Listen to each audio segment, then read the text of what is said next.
Film की शुरुआत एक बीमार बच्ची से होती है जो कमरे में लेटी है और उसकी माँ उसे बचाने की कोशिश कर रही है। उसी समय हमें एक आदमी दिखाई देता है जिसका नाम सेठ है। वह बच्ची को गहराई से देख रहा है। बच्ची उसे देख सकती है लेकिन उसकी माँ नहीं। थोड़ी देर बाद बच्ची को अस्पताल ले जाया जाता है लेकिन उसकी हालत में कोई सुधार नहीं आता। डॉक्टर अपनी पूरी कोशिश करते हैं लेकिन आखिरकार बच्ची मर जाती है। उसकी आत्मा बाहर आती है और सेठ के साथ जुड़ जाती है। यहाँ हमें पता चलता है कि सेठ असल में एक फरिश्ता एंजल है जो इंसानों की देखभाल करता है और उन्हें बिना दिखाई दिए उनकी रक्षा करता है।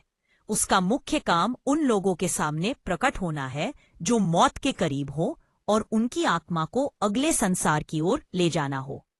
सेठ उस बच्ची से पूछता है कि उसे दुनिया में सबसे ज्यादा क्या पसंद था और वह जवाब देती है, पायजामा। इसके बाद हम शहर में कई और फरिश्तों को देखते हैं। यहाँ पता चलता है कि भले ही फरिश्ते इंसानों की तरह छू नहीं सकते, स्वाद नहीं ले सकते या महसूस नहीं कर सकते, लेकिन वे मन पढ़ सकते हैं। सेठ फिर समुद्र किनारे एक जगह पहुंचता है जहां वो सूर्यास्त देखता है अपने साथी फरिश्ते कैसल के साथ। वो उसे उस बच्ची के बारे में बताता है और कहता है कि उसने पूछा था क्या वह पंखों वाली परी बन सकती है।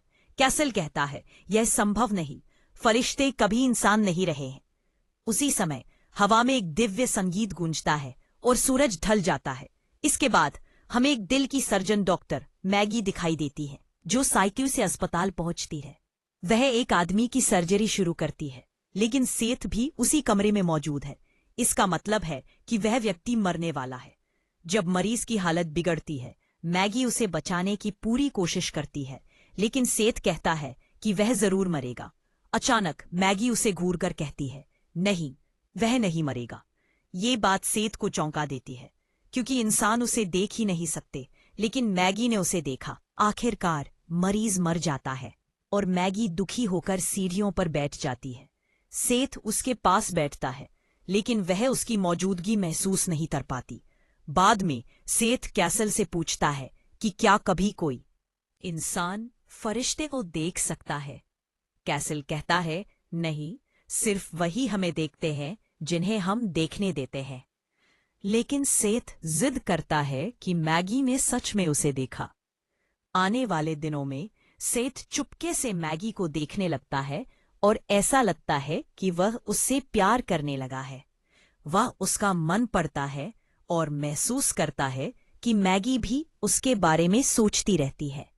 एक रात मैगी जागती है और अपनी मेज पर एक किताब देखती है। उसे लगता है उसका बॉयफ्रेंड जॉर्डन यह किताब लाया होगा, लेकिन अगले दिन वह बताता है कि उसने नहीं दी।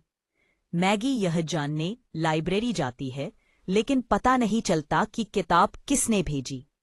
उसी समय उसकी मुलाकात फिर से सेठ से होती है और वे उस किताब के बारे में बातें करने लगते हैं। मैगी उससे पूछती है कि वह क्या करता है। सेठ जवाब देता है, मैं भगवान का दूत हूं। वह मजाक में पूछती है, तो मेरा संदेश क्या है? सेठ कहता है, जो देना था दे चुका हूं। अचानक लाइब्रेरी में कई फरिश्ते आ जाते हैं और उसे घूरने लगते हैं। यह देखकर सेठ असहज हो जाता है और मैगी को वहां से बाहर चलने के लिए कहता है। दोनों दिन भर साथ घूमते हैं, बातें करते हैं और मौत, भगवान और परलोक पर चर्चा करते हैं। शाम को अस्पताल में एक मरीज जिसका नाम मैसेंजर है घुटन के कारण परेशान होता है और मैगी उसकी जान बचा लेती है। बाकी सभी चले जाते हैं लेकिन मैसेंजर अचानक हवा में देखकर सेठ से बात करने लगता है। भले ही वह उसे देख नहीं सकता लेकिन उसकी मौजूदगी महसूस करता है। यह देखकर सेठ हैरान हो जाता है। थोड़ी देर बाद सेठ उससे मिलने वापस पहुंचता है और उनसे बातचीत में पता चलता है कि मैसेंजर पहले खुद एक फरिश्ता था जिसने इंसान बनना चुना। वह कहता है, हर फरिश्ते के पास चुनाव होता है। अगर तुम इंसान बनना चाहते हो तो बस ऊंचाई से कूद जाओ। कुछ समय बाद सेठ और मैगी फिर मिलते हैं। बातों के दौरान सेठ मैगी से पूछता है, क्या तुम अपने बॉयफ्रेंड से प्यार करती हो? मैगी जवाब नहीं दे पाती। फिर वह सेथ से पूछती है, तुम हमेशा एक जैसा कपड़ा क्यों पहनते हो? तुम्हारा फोन क्यों नहीं है? शादीशुदा हो? और फिर सेथ हर बात से इनकार करता है और अचानक उसे चूम लेता है। फिर पूछता है, क्या तुमने इसे महसूस किया? क्योंकि वह खुद कुछ भी महसूस नहीं कर सकता। आखिर में मैसेंजर की रिकवरी पार्टी में सेथ मौजूद रहता है और तस्वीरें खींचता है। इसी दौरान मैगी मैसेंजर से उसके बारे में ज्यादा जानने की कोशिश करती है और पूछती है कि वह और सेथ कैसे मिले। बुजुर्ग व्यक्ति मजाक में कहता है कि वे दोनों कंस्ट्रक्शन में साथ काम करते थे, लेकिन मैगी को उसकी बात पर यकीन नहीं होता। तो वह चौंक जाती है क्योंकि तस्वीरों में सेथ कहीं दिखाई नहीं देता। उसकी जगह वहां सिर्फ एक तेज चमकदार रोशनी होती है। कुछ देर बाद हम मैगी और सेथ को किचन में देखते हैं, जहां मैगी उससे उसके जन्म स्थान और उसके माता पिता के बारे में पूछती है। सेथ जवाब देने में हिचकता है और अचानक गलती से अपना उंगली कटवा लेता है। मैगी यह देखकर हैरान हो जाती है कि उसकी उंगली से खून नहीं निकल रहा। वह सच्चाई जानने के लिए जानबूझकर उसका हाथ फिर काटती है, लेकिन फिर भी कुछ नहीं होता। अब वह डर जाती है और गुस्से में उसे झूठा कहती है। आखिरकार सेथ सच बताने पर मजबूर हो जाता है और अपनी असली पहचान बताता है। वह मान लेता है कि वह एक फरिश्ता है और सब कुछ के बावजूद वह मैगी से प्यार करने लगा है। लेकिन मैगी उस पर भरोसा नहीं करती और उसे तुरंत वहां से जाने के लिए कहती है और सेथ चुपचाप चला जाता है। आने वाले दिनों में मैगी लगातार सेथ के बारे में सोचती रहती है और अंदर ही अंदर परेशान रहने लगती है। एक सुबह जैसे ही वह अस्पताल पहुंचती है, जॉर्डन अचानक उसे प्रपोज कर देता है। वह दिल से एक भावुक बात कहता है और शादी के लिए पूछता है। मैगी जानती है कि वह उससे प्यार नहीं करती, लेकिन फिर भी सोचने के लिए समय मांग लेती है। इसके बाद मैगी मैसेंजर से मिलती है और शिकायत करते हुए पूछती है कि अगर दो लोग साथ नहीं रह सकते तो भगवान उन्हें मिलाता क्यों है। उसी समय मैसेंजर बताता है कि सेथ मौत का फरिश्ता है, जिसे डर, दर्द, भूख, स्पर्श या किसी भी मानवीय एहसास का अनुभव नहीं होता।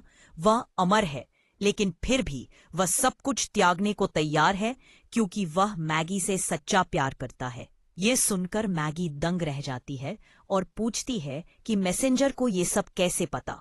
वह बताता है कि वह भी कभी एक फरिश्ता था जिसने इंसान बनने का फैसला किया था।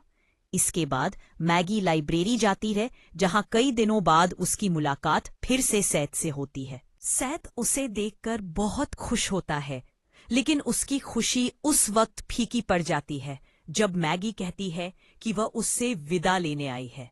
वह बताती है कि जॉर्डन ने उसे प्रपोज किया है और वह प्रस्ताव स्वीकार करने वाली है। यह सुनकर सेथ कहता है कि वह उससे प्यार नहीं करती, लेकिन मैगी जवाब देती है कि उससे फर्क नहीं पड़ता क्योंकि जॉर्डन भी इंसान है जबकि वह नहीं। यह कहकर मैगी वहां से चली जाती है। मैगी की बात सुनकर सेथ टूट जाता है और एक गहरा फैसला लेता है। वह एक अधूरे निर्माणाधीन गगनचुंबी इमारत पर चढ़ जाता है और बिना सोचे समझे कूद जाता है। कुछ समय बाद जब उसे होश आता है तो वह दर्द महसूस करता है और उसकी चोट से खून बह रहा होता है। पहली बार दर्द महसूस करके वह खुश हो जाता है क्योंकि अब वह आखिर इंसान बन चुका है।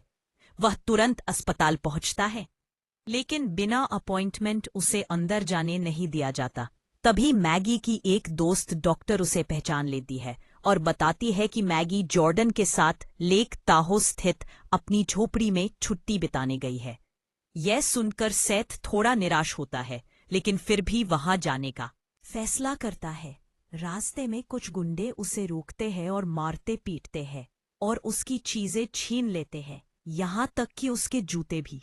बहुत संघर्ष के बाद एक दयालु व्यक्ति उसे लिफ्ट देता है और अंत में वह झोपड़ी पहुंच जाता है। मैगी उसे उस हालत में देखकर हैरान और भावुक हो जाती है। वह जान जाती है कि सेथ ने उसके लिए अपनी अमर जिंदगी छोड़ दी है। वह उसके घावों का इलाज करती है और सेथ उससे पूछता है कि क्या वह देर से आया है और क्या उसने जॉर्डन का प्रस्ताव स्वीकार कर लिया। मैगी बताती है कि वह ऐसा नहीं कर पाई क्योंकि वह जॉर्डन से प्यार नहीं करती। उसका दिल सेथ के लिए धड़कता है। ये सुनकर सेथ बेहद खुश होता है और उसे पहली बार इंसान बनकर किस करता है। धीरे धीरे दोनों एक दूसरे के करीब आते हैं और उस रात एक दूसरे में खो जाते हैं। अगली सुबह जब सेथ शॉवर ले रहा होता है, मैगी नाश्ता बनाने के बाद साइकिल लेकर पास की दुकान जाती है। लौटते समय वह बिना हैंडल पकड़े हवा में आज़ादी महसूस करती है, लेकिन अचानक सामने से आती एक बड़ी ट्रक दिखाई नहीं देती और उसका भयानक एक्सीडेंट हो जाता है। कुछ समय बाद सेथ वहां पहुंचता है और उसे हालत में देखकर टूट जाता है।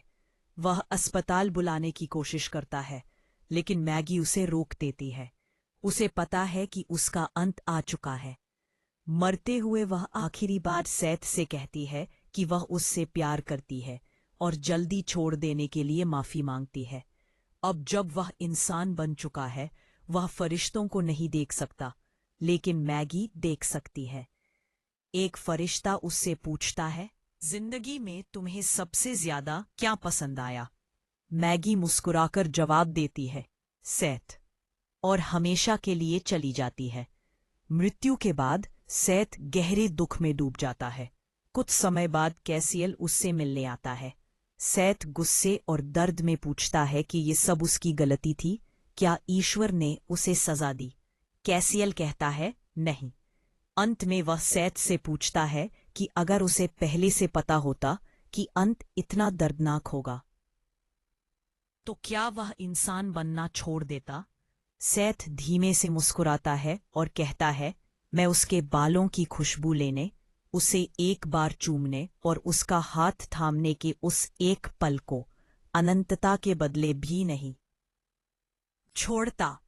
आ लतिम ज़ेहैत समुद्र किनारे खड़ा दिखाई देता है, जहां कभी फरिश्ते खड़े होते थे।